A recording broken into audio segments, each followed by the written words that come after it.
Ya, kancah sepak bola Malaysia dikejutkan kabar yang datang dari Korea Selatan bahwa Kim Panggon bakal mengumumkan pengunduran dirinya sebagai pelatih timnas Malaysia pada Selasa 16 Juni ini.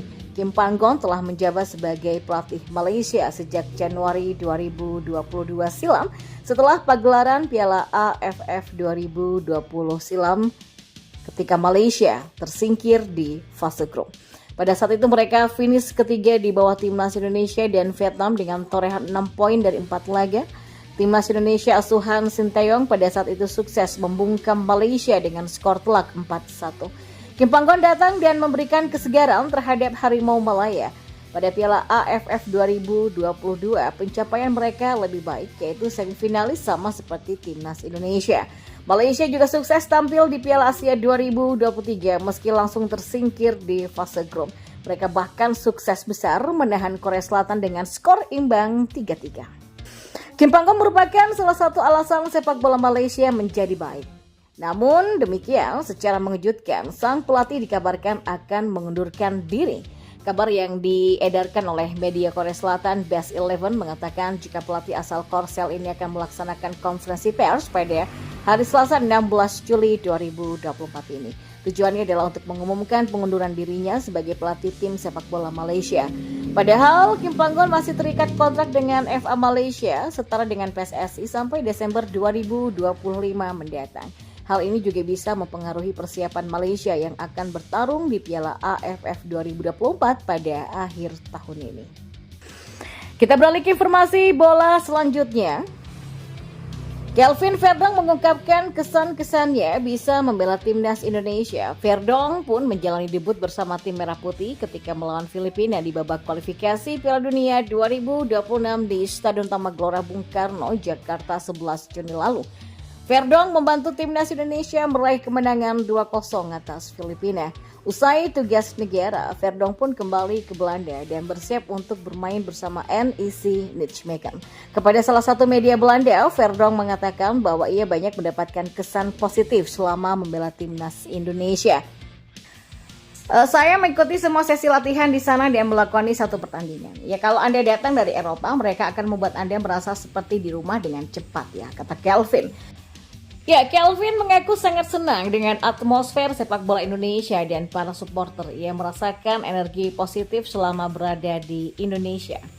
Anda merasakan dukungannya dan mereka senang saya berada di sana. Saya pikir itu karena saya bermain di NEC pada musim lalu, ujarnya. Kelvin Verdong juga mengungkapkan tidak banyak menemukan kendala selama membela timnas Indonesia. Soal kendala bahasa, dia mengaku tidak menemukannya.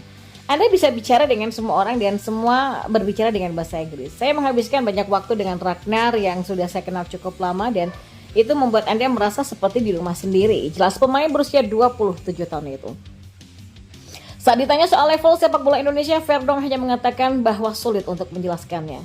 Ya, sulit untuk mengatakannya karena ini kan memang sepak bola yang berbeda. Ia menjelaskan bahwa momen libur musim panasnya tidak seperti pemain lain karena ia harus menjalankan tugas negara untuk membela timnas Indonesia. Tapi menurutnya meski waktu liburan tidak terlalu panjang, ia sudah sangat siap untuk bermain bersama NEC Nijmegen. Saya sudah dapat cukup banyak waktu liburan, jadi ya menyenangkan bisa bermain lagi. Dan senang juga bertemu dengan para pemain baru, ungkapnya. Masih di informasi selanjutnya, Menteri Pemuda dan Olahraga Dito Aryo Tejo memberikan kabar gembira tentang perkembangan kiper naturalisasi Indonesia Martin Paes. Martin Paes ternyata sudah bisa bermain untuk membela timnas Indonesia di ronde ketiga kualifikasi Piala Dunia 2026 pada September 2024 nanti. Hal itu berdasarkan obrolan Dito dengan Ketua Umum PSSI Erick Thohir. Kemarin Pak Erick sampaikan ya insya Allah September sudah bisa main. Kata Dito seperti dilihat dalam tayangan TV One pada Senin 15 Juli. Dito pun yakin dengan laporan Erick Thohir itu dia meminta publik untuk menunggu. Iya, kata Pak Erick Thohir begitu, tegas Dito. Martin Paes sendiri sudah resmi menjadi WNI.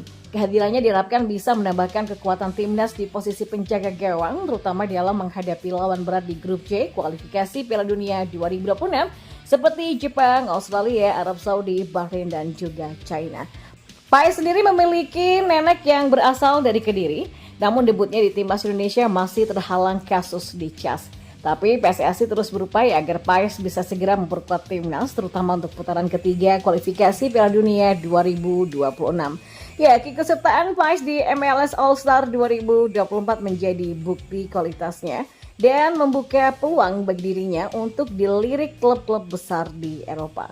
Pertandingan MLS All-Star kontra tim terbaik Liga MX Meksiko akan digelar pada 25 Juli 2024. Dan kita beralih ke informasi bola yang terakhir. Harapan tinggi dilontarkan oleh Evan Dimas terkait perjuangan timnas Indonesia pada putaran ketiga grup C kualifikasi Piala Dunia 2026 zona Asia. Tim Garuda akan mengawali laga kualifikasi melawan timnas Arab Saudi pada 5 September mendatang. Dan setelah itu timnas Indonesia akan bersua dengan Bahrain, China, Australia dan juga Jepang di grup C. Evan Dimas juga menyatakan timnas Indonesia yang diarsiteki oleh Sinteyong mengalami kemajuan dan perkembangan yang signifikan. Timnas Indonesia saat ini bagus dan mereka kini lolos ke putaran ketiga kualifikasi, kata mantan kiper timnas Indonesia U19 tersebut. Tidak hanya Evan Dimas tentunya, namun seluruh rakyat Indonesia juga berharap dan berdoa agar Jay Itzes dan kawan-kawan bisa melangkah ke fase selanjutnya dan tampil pada putaran final Piala Dunia 2026.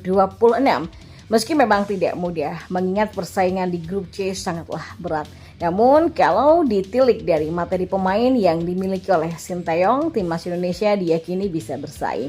Sebab selain menjadi pemain andalan di klubnya masing-masing, sejumlah pilar timnas Indonesia juga syarat dengan pengalaman serta jam terbang. Dan ini adalah 4 pemain tim Garuda yang bisa menjadi pembeda pada laga putaran ketiga grup C kualifikasi Piala Dunia 2026 zona Asia. Yang pertama ada Jay Itzes. Sukses mengantarkan Venezia promosi ke Serie A pada musim depan membuat namanya melambung ke langit ketujuh. Sejumlah klub beken Italia bahkan dikabarkan berminat memboyong Jay Itzes via jendela transfer pada musim panas. Namun bek berusia 24 tahun ini memilih tetap bersama Venezia, klub yang sudah dibelanya sejak tahun 2023. Di timnas Indonesia, pria yang dijuluki Bang J tersebut tidak hanya sekedar monster di lini belakang, tapi juga tukang jagal dengan kemampuan teknis di atas rata-rata. Dengan postur 190 cm, Jay bisa dengan mudah melahap bola-bola atas, apalagi saat maksimalkan bola mati di area pertahanan lawan. Dan ketika pengalaman di Eropa, termasuk saat membela Go Ahead Eagles di Eredivisie Belanda, membuat pelatih Sinteyong sangat mengandalkan Jay Itzes di grup C kualifikasi Piala Dunia 2026. Yang kedua ada Kelvin Verdonk. Masih di lini belakang ada Kelvin Verdonk, bek tangguh kepunyaan NEC Nijmegen Belanda yang juga siap bertarung habis-habisan di grup C. Meski masih terbilang baru sebagai WNI, tapi Verdonk sudah langsung nyetel dengan para pemain timnas Indonesia lainnya. Dan itu ia bisa buktikan ketika bentrok kontra Filipina pada laga pamungkas putaran kedua grup F kualifikasi Piala Dunia 2026 zona Asia di Stadion Utama Gelora Bung Karno pada beberapa waktu yang lalu. Dalam debutnya ini, pemain berusia 27 tahun itu dipercaya sebagai starter dan kehadirannya membuat sisi kiri Indonesia semakin solid dan menggigit. Menariknya, pada debutnya waktu itu Kelvin tidak bertugas sebagai fullback melainkan gelandang bertahan. Dia bisa menjalankan tugas dengan baik sebelum ditarik keluar pada pertengahan babak kedua.